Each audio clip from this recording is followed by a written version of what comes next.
لوگوں کو کچھ انتظار کرنا پڑا، مغرب کی اذان بھی ہوگی۔ میں کوشش کروں گا کہ مختصر بات کروں۔ میری پرورش ایک ایسے گھرانے میں ہوئی جو ایک سیاسی گھرانہ بھی تھا، فوجی گھرانہ بھی تھا۔ میں نے دونوں طرح کے رویوں کو بڑے قریب سے دیکھا۔ بچپن سے ہی والدین نے محب وطنی کا درس دیا۔ بانگ درا اور بال جبرائیل پڑھنا ہمارے لیے کمپلسری ہوتا تھا۔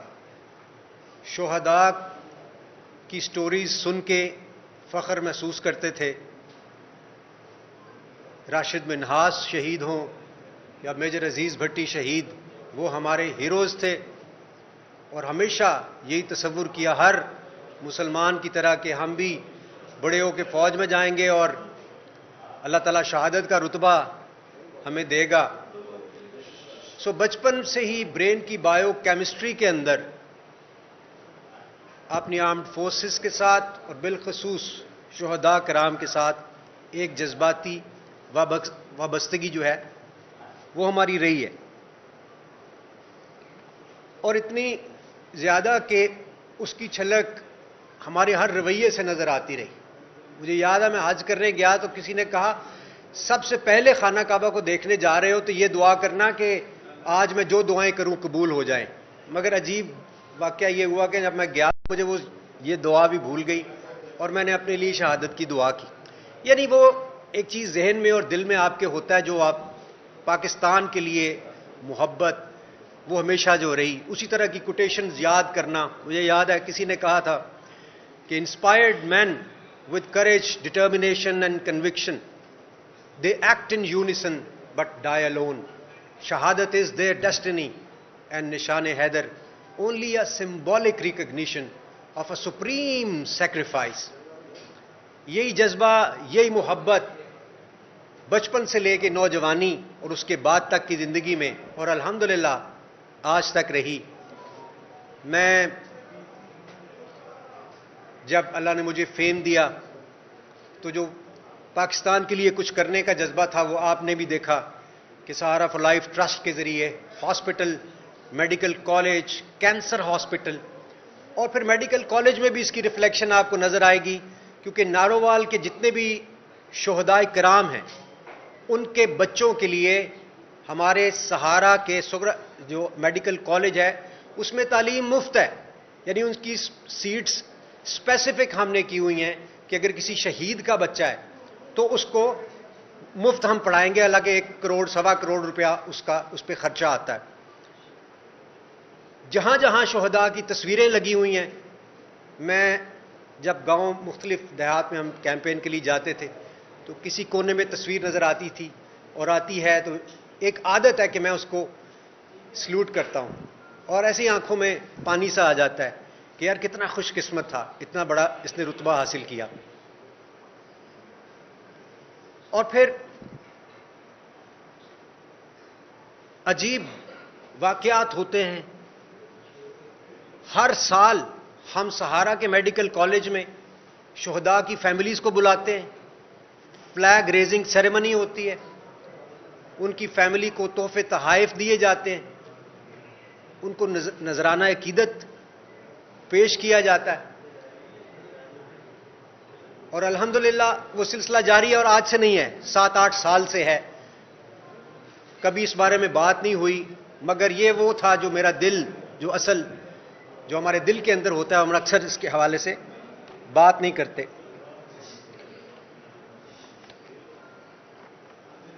اور پھر میں سیاست میں آتا ہوں۔ مقصد فیم حاصل کرنا بالکل بھی نہیں ہے۔ عہدہ کوئی مل جائے گا، وزیر، بہت سارے ہمیں ملتے ہیں جو اپنا تعارف کراتے ہیں کہ میں فلاں وزیر ہوں، ہمیں نہیں پتہ ہوتا۔ دنیا بھر میں جاتے ہیں، ہمیں نہ فیم کی کوئی لالچ، نہ پیسے کی، الحمدللہ، کیونکہ میں نے جو کمایا، اپنا مال، اپنی جوانی، اپنا وقت سہارا کو دیا، آپ سب جانتے ہیں۔ آج وہ اربوں کے منصوبے ہیں اور میں ان کے سامنے ایک چھوٹے سے بیبی کی حیثیت رکھتا ہوں۔ سہارا کو اللہ نے اتنی ترقی دی، اور یہ اس صورت میں ہوتا ہے جب آپ کچھ نہ کچھ دے رہے ہوتے ہیں۔ تو سیاست میں آنے کا مقصد یہ تھا کہ میں ایک بڑا کام کروں گا، بڑا سوشل ورک کروں گا, عوام کو فائدہ ہوگا. اور وہ خواب ہم سب دیکھتے ہیں کہ کوئی ایسا بٹن مل جائے, ہم آن کریں تو پاکستان میں تبدیلی آ جائے. بچپن سے سنتے آ رہے ہیں کہ یہ ہمارا وقت پتہ نہیں کب بدلے گا, مہنگائی بہت زیادہ ہو گئی ہے.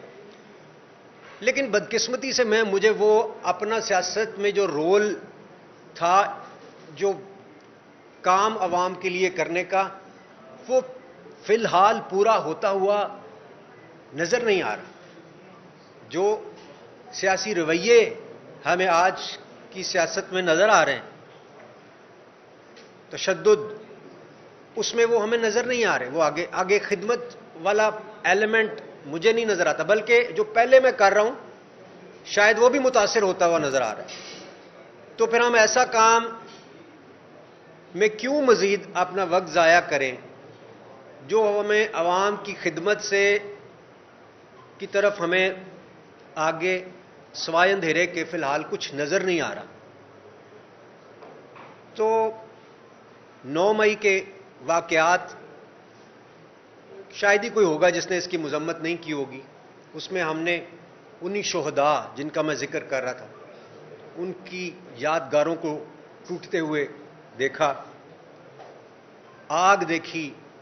یہ لوگ میرے ساتھ جو یہاں موجود ہیں, یہ شادرہ سے ہیں, میں نے یہ گواہ ہیں سب کہ میں نے وہاں اس وقت موجود تھا. جب میں واپس آیا تو رستے میں بہت سارے لوگوں نے ٹائر شائر جلائے ہوئے, رستہ رکا ہوا تھا. میں نے اس وقت بھی تقریر کر کے نہ صرف کہ مذمت کی بلکہ ان کو تلقین کرنے کی کوشش کی کہ اس طرح کی کوئی حرکت نہ کی جائے.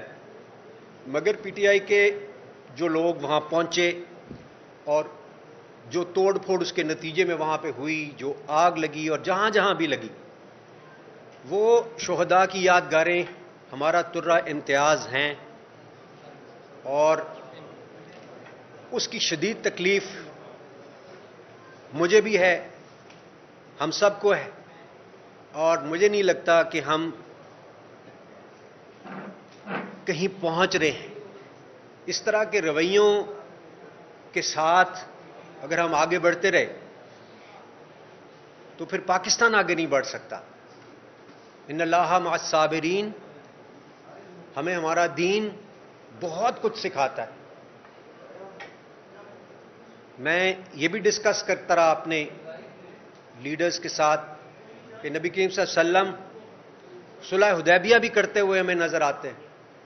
وہ پیغام ہم سب کے لیے ہے کہ کبھی کبھار ہمیں ایسے ایکٹ کرنا چاہیے, معاملہ فہمی کے ساتھ, بصیرت کے ساتھ. سو میں ان شارٹ آگے بڑھتے ہوئے صرف اتنا کہوں گا کہ 9 مئی کے بدقسمت دن کے حوالے سے جو واقعات رونما ہوتے ہیں, اس کے نتیجے میں جو خدشات اور آگے مسائل پیدا ہوتے ہوئے اور جو ایک فیلنگز ہرٹ ہیں, ان کو دیکھتے ہوئے اور اپنا جو بھی سوشل ورک میں کر رہا ہوں اس میں پراپر پرفارم نہ کر سکنے, کیونکہ میں تو پوری دنیا میں جاتا ہوں, فنڈ ریزنگ سہارا میرے پہ ڈیپینڈ کرتا ہے, مجھے اس میں فنڈز درکار ہیں, وہ انڈیپینڈنٹ نہیں ہوا ایسا. تو اس لیے ظاہر ہے کہ مجھے اس کے لیے پاکستان کے اندر بھی باہر بھی, میرا ابھی پرسوں بھی لنڈن میں فنڈ ریزنگ ایونٹ ہے جس میں ہم پیسے لائیں گے تو لوگوں کو ظاہر ہے تنخواہیں بھی ملتی ہیں, اور ابھی تک ہر مہینے 82,000 لوگوں کا مفت علاج ہوتا ہے. تو وہ میری بہت بڑی ترجیح ہے. اور آپ لوگوں میں سے جو لوگ میرے گھر تشریف لائے ہوں گے, جب میں نے سیاست جوائن کی تھی تو اس دن میں نے ایک جملہ کہا تھا, ان لوگوں کو یقیناً یاد ہوگا, آن ریکارڈ بھی ہے, کہ سوشل ورک میرے دل میں اتنا قریب ہے کہ اس کے لیے سیاست بھی چھوڑی جا سکتی ہے. آپ میں سے کئی لوگوں نے یہ کہا تھا کہ آپ نے ایک بڑی ویک پولیٹیکل سٹیٹمنٹ دی ہے. میں نے اس کے جواب میں یہ کہا تھا کہ ہو سکتا ہے ایک ویک پولیٹیکل سٹیٹمنٹ ہو, لیکن جو میرے دل میں تھا میں نے اس کا اظہار کیا ہے. ہمیں پاکستان کے لیے بڑا کچھ کرنا ہے, ہم کر سکتے ہیں. میں سمجھتا ہوں یہ ملک وسائل سے مالا مال ہے. جو فوج اور حکومت یا کہہ لیں کہ سول اور ملٹری ریلیشنز ہے وہ ماں باپ کی طرح سے ہوتا ہے. عوام اولاد ہوتی، ان کے اچھے تعلقات عوام پہ خوشگوار اثرات مرتب کرتے ہیں. پاکستان رہنے کے لیے بنا ہے اور ہم میں سے ہر بندے کی ترجیح پاکستان ہونا چاہیے. ان کلمات کے ساتھ میں آخر میں یہ اعلان کرنا چاہتا ہوں کہ I am parting ways with politics for now, اور پھر اللہ کو جو منظور ہوا کل کسی نے نہیں دیکھا. ساتھ ہی ساتھ میں ابھی 15 منٹ پہلے میں نے کچھ لکھا ہے اور وہ میں آپ لوگوں کے ساتھ ترنم میں اگر شیئر کروں تو میرے جذبات کی شاید کسی حد تک عکاسی ممکن ہو.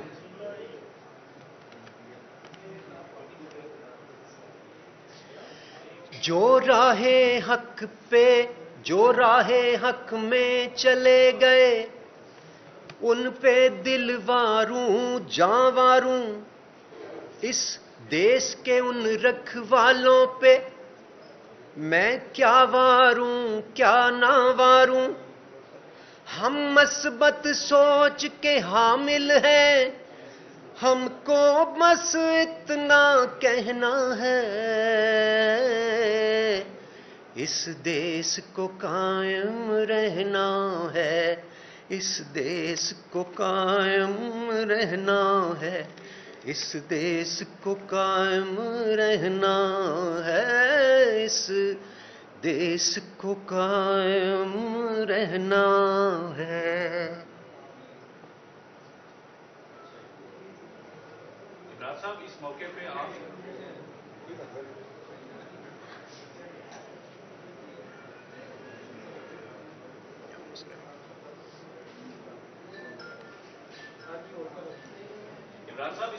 آپ نے اتنے نذرانے گائے پی ٹی آئی کے لیے، تو آپ یہ بتائیں گے کہ آپ کی وجہ سے کتنے لوگ جو ہیں